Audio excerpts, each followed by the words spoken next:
जंगल रे महुमाछी माने खूब सुंदर महुफेणाटीए तैयारी करथिले।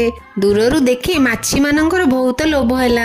सेमाने जेतेबेले महु टिके खाइबाकू गले महुमाछी माने तांको देले नाही। माछी माने राग रखिले।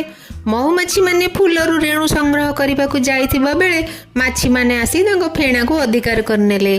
आउ महुमाछी मानकू देले नाही। महुमाछी माने सेठू जाइके सेमानकर राजा झिंटिका पाखरे पहुंचिले। झिंटिका जानिथिला जे महुफेणाटी माछी मानकर नुहे महुमाछी मानकर, किंतु से जो राजा तेणु से दुई जनकू डकाई विचार कला।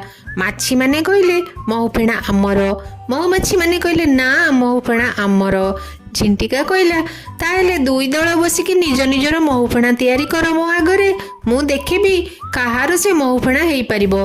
महुमाछी माने राजी होइगले, किंतु माछी माने मना करदेले। आउ सेठारु उड़ी उड़ी पळाइले। महुमाछी माने खूब खुशी हेले, आउ तांको महुफेणा फेरी पाइले।